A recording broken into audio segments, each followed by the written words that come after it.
pcSHOWme mercy. And then she gave me to my grandmother and my grandfather. And it was a huge blessing because I remember that when my grandmother would make a pot of stew or a pot of beans, and somebody else would come and she would say, add some milk or add some water, and, you serve a little bit more bread or a little bit more tortillas or a little bit more rice. But we always made do. When I was in my early teens, my mother came back and got us, me and my brother. Wow. And we went through a very hard time with her. And we were homeless many a times. We lived in our car. Today, we have a special guest. And when I say special, I mean incredible, really. Love and compassion aren't just about kindness. They're about not choosing to judge and choosing to act when silence would be easier. Withholding help when we can give it is its own type of harm. Today, we're talking to Mercy about what mercy and compassion look like in her life, in real life. And I can't help but notice that mercy is indeed living her name.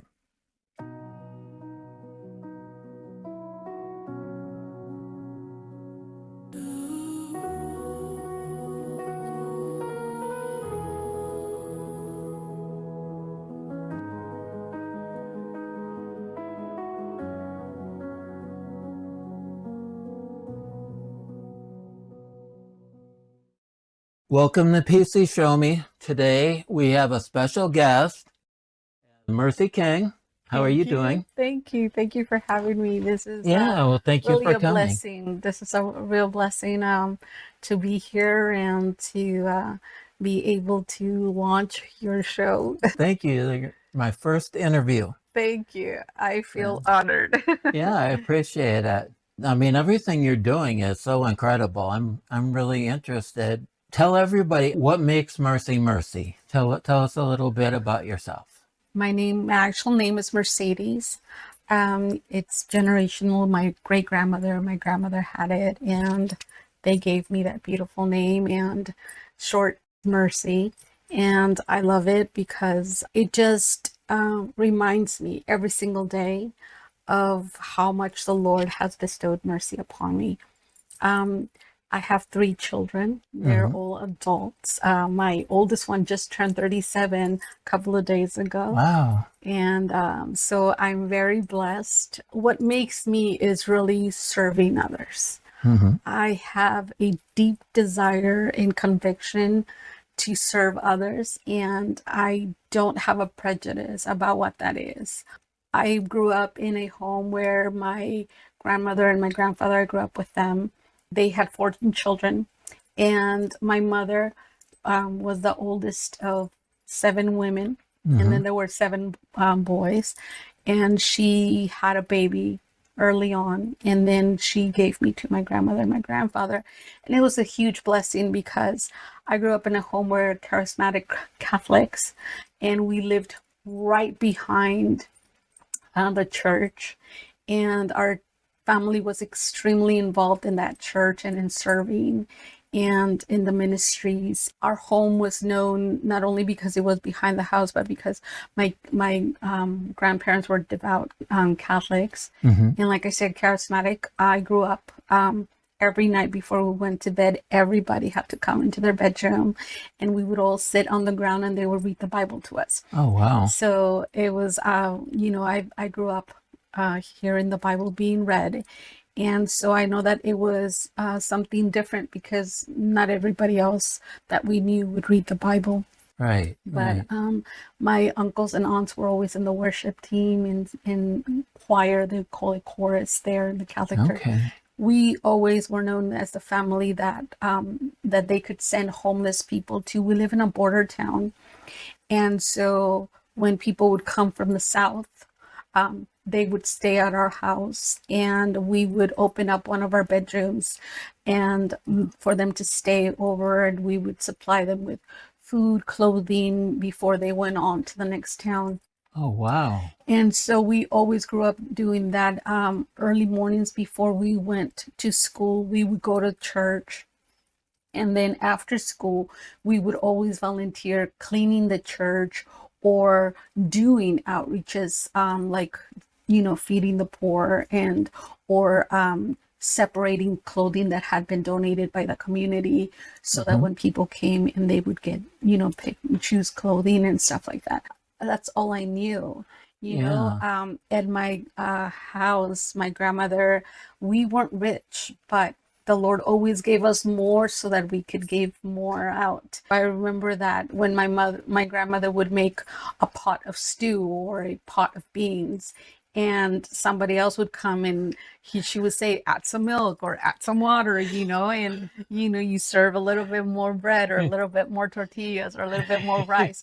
But we always made do, and if we had to give literally our portion of chicken or meat, we were so happy just to receive like rice and eggs, so that they could have.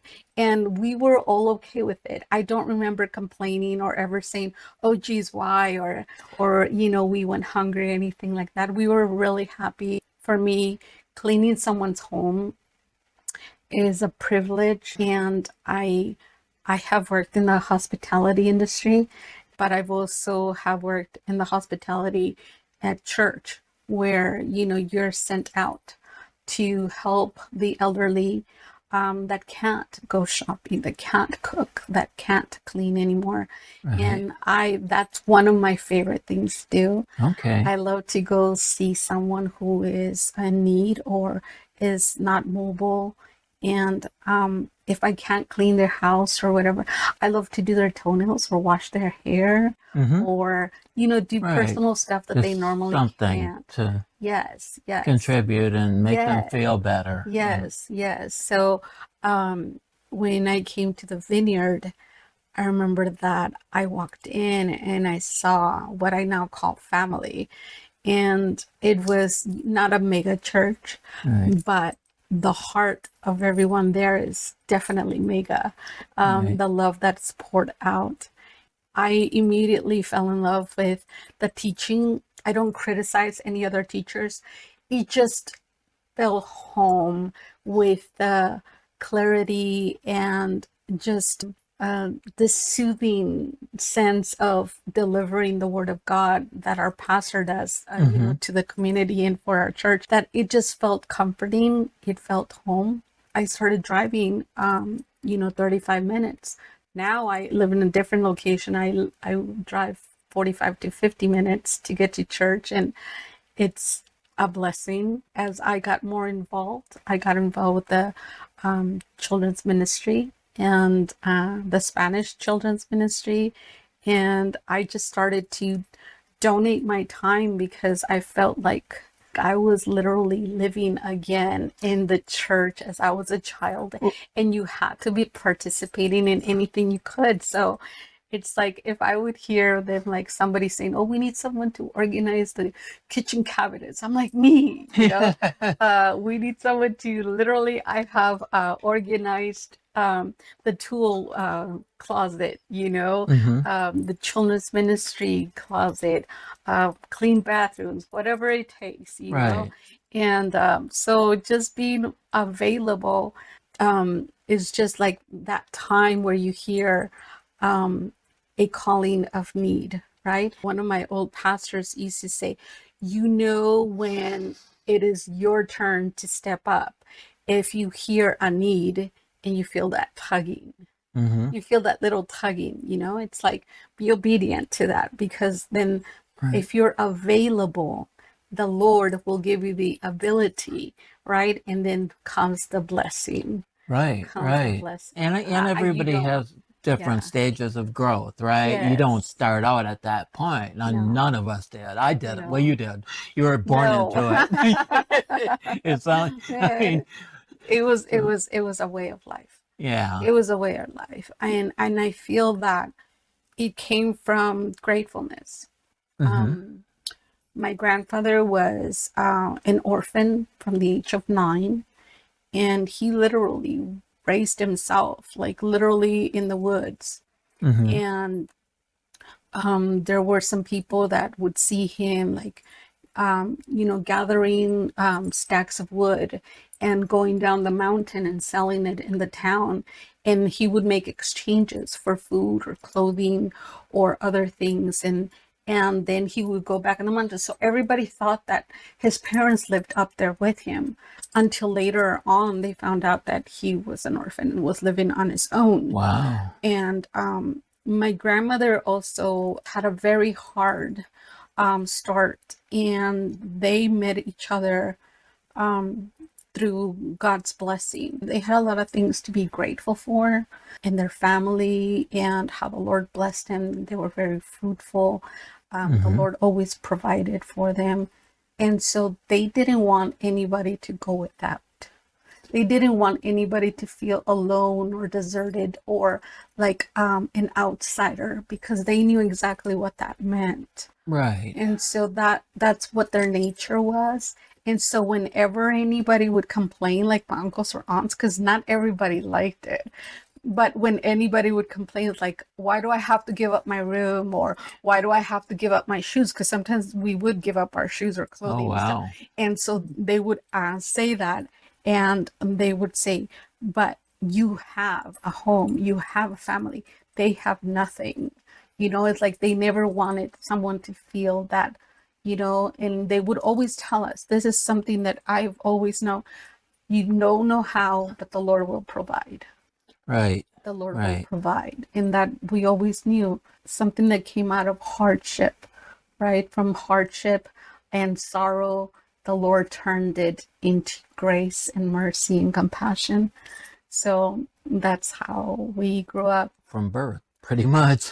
It did, but my mother gave me to my grandparents. So when I was in my early teens, my mother came back and got us, me and my brother. Wow. And we went through a very hard time with her, and we were homeless many a times. We lived in our car, or we had to go, online in missions, waiting for a bed. I remember taking showers, or what they call birdie baths, in McDonald's bathroom before going to school. And I remember, you've never seen this before, but back then the government would give you a, 10-pound, rectangle of cheese and a bag of Weber's bread. And we would eat that every way possible that we could creatively eat that. And so... Was that a long period? It was. So it was about 5 years. Okay. We went from homeless to, safe shelters, because she was like in abusive relationships and stuff like that, and just other hardships that she was going through mentally and emotionally, bad choices. And so, we were dragged along because, she had taken away from our safety. So she was, being rebellious to not return us back to our grandparents. So it was about 5 years that we went through several things that nobody should go through. Right. She, making certain choices I had to go through as a girl, through stuff that no girl should go through in your own house, with some of her invited guests. But the Lord carried me through that as well. And then my uncle came and rescued me at the age of 16, 17, and took me back to live with him and his family. And so then my life changed. I got married 3 years later. But it got me out of that situation. That there were times where I was not willing to continue being here anymore. That's how bad it was. Right. And I remember that there was a time where I had to go to the hospital, for choices that I made because I didn't want to be here. And even in the hospital, the Lord would always send his holy angels to remind me that that was not the end, you know, that he had other things for me. He had promises for me. That wasn't the end of my hardship. As you know, when you're married, you can go through your ups and downs. Right. And so, you know, I've had those as well. So for me, when someone is homeless, when someone is hungry, when someone is heartbroken, it's like the Lord has used what was meant for evil for good. Right. And so I feel that all the things that I have lived with my grandparents, with my mom, and my mom is an amazing Christian now, by the way. So Oh, good. it's just amazing redemption story. But I feel that all the things that we go through, and for me, all the hardship that I went through, has been like a boot camp. Right. Right. You know? Oh, yeah. So you know how when you go to boot camp, you know, there's people that it's so hard, they ring the bell, right? And then Right. they're like, I can't take this anymore. And the Lord has Howdy. given me this endurance to withstand certain things, because I know he has always been with me. So even when it has been the hardest of times, he has carried me. And so he has trained me to know that his mercies are afresh every morning. Now, when I see somebody walking in the street, the Lord has given me the discernment to know they can be well dressed and stuff like that. I can see their sorrow. I can see their depression. I can see their loss, you know, Right. their Pain. pain, you Right. know, and I'm able to pray for them. One of my favorite pastimes are driving. When I drive to and fro a place, every person that I see on the road or walking, if I see someone walking and they're carrying grocery bags and she looks tired, it's like I'm praying for the Lord to provide for her. Maybe a car, maybe somebody to give her a ride. There's a guy who's stuck on the side of the road. I'm praying for their tire provision, maybe a new car. I see something like the whole day. That is my favorite thing. And I feel like it's just sending flares up all day long, Right. you know? And Right. so Right. I feel that the Lord allowed us to see a bird's eye view of his heart, of what he sees, Right. of what he Right. hears, you know, of what he can know about people. He gives us that discernment. Right. At 30, when I first got saved, I was what they call on fire. Just like I wanted to build, buy, give, share. I didn't know what I wanted to do. I just wanted to do it all. You know, it's like, what can I do? And I had 3 young children. So it was just an amazing time. There was this song, Lord, Make My Heart a Miracle. It says, Lord, make my heart a miracle, and may your spirit be the difference in me. I want to live supernaturally. Make my life a miracle. It says, this hands, I want to use this hands for you. And I was asking him to transform this mind and to teach it through your word. And Right. I remember that I would always say, Papa, I just want to know what you're thinking. What are you thinking? What are you doing? I would get up and I was like, what are you doing right now? What are you doing? It's like, where, you know, I know you're omnipresent, but what are you doing right now? You know, and I would talk to him like if he was right there and I was just my new best friend. I want to know what you're thinking so that when people are in front of me, I could minister to them, Lord. I promise I'll give you all the glory, you know. So I feel like I can't see, I can't hear, I can't feel Right. what he's feeling, like especially when people are going through hardship. Right. Right. And I know that it also has to do with what we have lived in our sorrow, Right. so that we can have, like, you know, something in common. We've lived through that. We went through that tunnel. We went through that boot camp. We went through that. So that is familiar, right? Definitely. Yeah. Definitely. So for me, serving is not just physically serving. Serving is praying for people, interceding. I really get that, prayer without ceasing part, Yeah. It's like, I love that little app, that little Bible app. Yeah. Oh my gosh. So like if I showed you my app, I have every badge. I have like so many plans. Wow. Yeah. So for me, having compassion for people means to just want to walk alongside them, Right. to be willing to let go of yourself, to give them time, you know?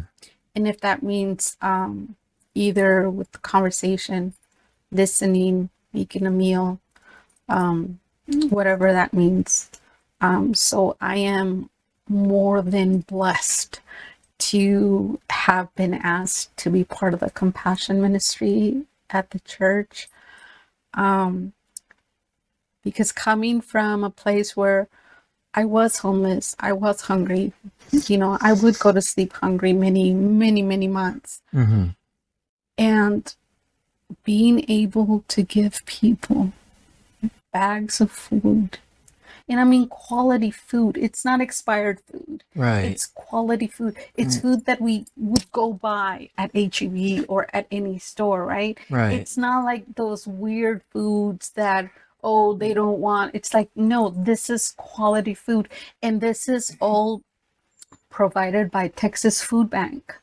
It's like we are partner with this government agency that is so amazing, and that gives us tons literally of food every month so that we can feed our community for free. Yeah. For free. I mean, it's like, what beautiful country do we live in, right?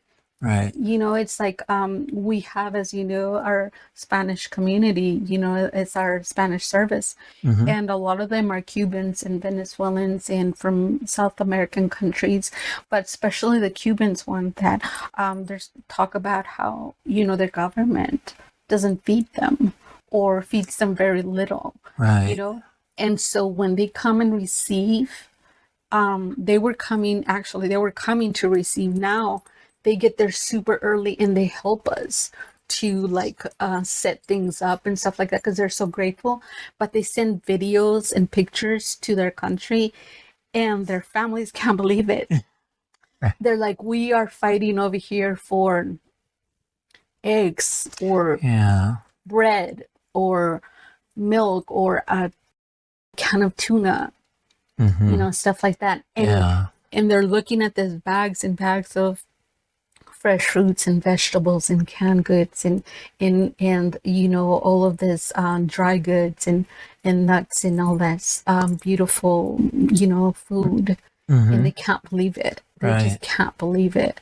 Lisa Springer, who is co-responsible for the food pantry, she's just such an amazing person. Right. I mean, she's been volunteering I believe 12 years. She has really a heart for it, and she does an amazing job at ordering everything and making sure it's well balanced. And so and our church is just growing. Actually, our Spanish church was born from the food pantry, from the Compassion Ministry. Really? Austin. I did not know that. Yes. So what happened was that here we have the Compassion Ministry, which feeds about 400 to 500 families every month, right? And we would have all these people come through. Well, one of the beautiful things that that ministry does as well is that as they're giving the food away, they ask them, is there anything that we can pray for you, right? And at the beginning, it was like pulling tooth, like people, we don't have time, we just give me the food, and we were fine with it because that's exactly what we were doing, right? So it was just going through.